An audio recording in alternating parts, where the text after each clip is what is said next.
this is Austin from The Body Curious, and today I'm going to be talking a little bit about the ideas behind ancient Western medicine. And this is quite different compared to, say, the Chinese ideology or indeed Ayurvedic. Ancient Western medicine goes back around 3,000 years and has the influence from Persia, ancient Egypt, the Greeks and the Romans, and of course the European way of looking at how the body functions. And you can see similarities between the different ways of thinking, and yet they are not the same. Mainly because the Chinese medicine is influenced by both Confucianism and Taoist thought. Ayurvedic is more influenced by both the Siddha system and also the Vedic ideologies. And in terms of ancient Western medicine, you have sort of a melting pot of different ideas from different cultures, and was highly influential, again, from, let's say, from the ancient world all the way up until around 1937. And then it kind of vanished because it was believed that modern Western medicine in the realm of antibiotics was the key. Now, it's a way of thinking. It is slightly different, and it's important to kind of see it as being a philosophy rather than being it stuck into what we would say like evidence-based or research-wise. And so I'm going to use the same model as I do when it comes to fascia and the human body, because there are connections here, and it's helpful in terms of to look at this. Now, for those of you who haven't seen this lovely little tensegrity structure, it is made up of 3 sticks, and then it's held together by elastic bands. And it's a demonstration of how the body functions.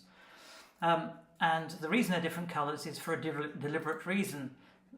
I use the red one to illustrate TMJ, the jaw joint. The green one to represent the shoulders, and the purple one, or the blue one, I don't have a blue stick, but this is meant to be blue, to represent the hips. And these are 3 seesaws that work together in tension. And when it comes to ancient Western medicine, it's worth holding on to that thought because there are connections to the human body. So to start off with, there are influences on our system, and the first one is our daily influence, which is governed by the sun, and we can see that as the element of fire. And this is a daily thing, isn't it? The sun rises, the sun sets, and we know that from an ionic point of view, as the sun rises, the ions are positive, and then once it goes past midday, then the ions click into the negative, as in terms of polarities.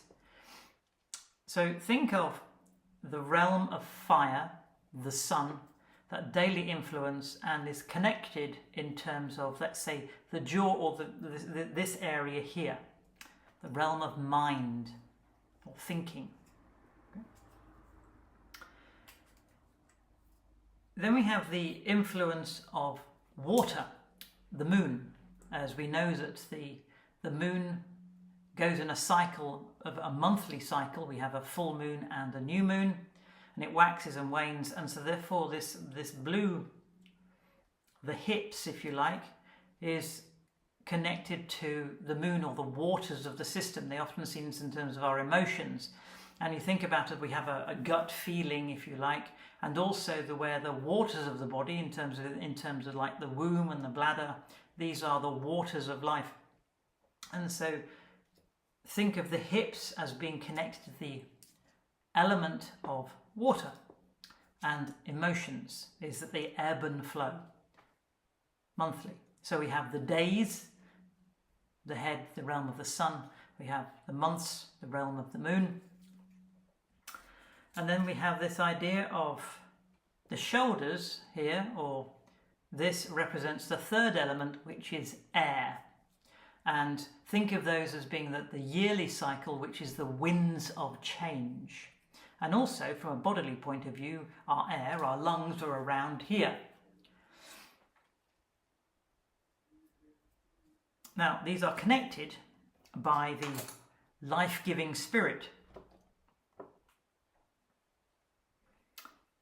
held together in tension, and everything moves in conjunction with each other. And when we appreciate all three of those elements, the life-giving spirit, the pneuma or the ether in terms of the ancient Western way of describing it, and for those people who do study Chinese or Ayurvedic medicine, you can see parallels between the idea of qi or the idea of prana or prakriti.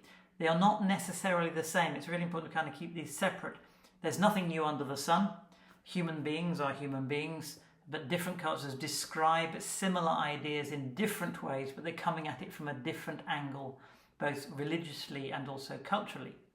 So in the ancient Western world, the thing that kind of binds everything together to give it life is this idea of pneuma, which comes from the idea of the breath of life. And this gives us, in essence, this wonderful diamond shape, which you could see as being the idea of earth. In other words, so from the ancient world's point of view, the whole is how we are manifest in this world, as in the element of earth. So it's seen as the three principal elements, fire, water and air, or what, when combined together with the spirit, created this fourth element of earth. So this is something to think about in terms of the way in which the ancient world viewed life and illness or sickness or disease, in essence, that it was seen as being always an imbalance of one of those elements, whether it was an imbalance of fire, an imbalance of water, an imbalance of air, too much grounding or earth, if you like, or there was a lack of spirit, in other words, a lack of life. We might translate that perhaps as being the idea of meaning. This is an interesting way of thinking, is rather than labeling something as being a problem, is that just like within Ayurvedic or Chinese medicine, the idea is around this constant movement and flow of, whether it's be in terms of fire, think of that as ideas, is when we have a problem. In the ancient world, they talked about that all disease was actually a form of congestion, as was lack of flow. And this would apply even in the modern world. We know that if we get a blood clot, a congestion in the circulatory system, we call that a blood clot.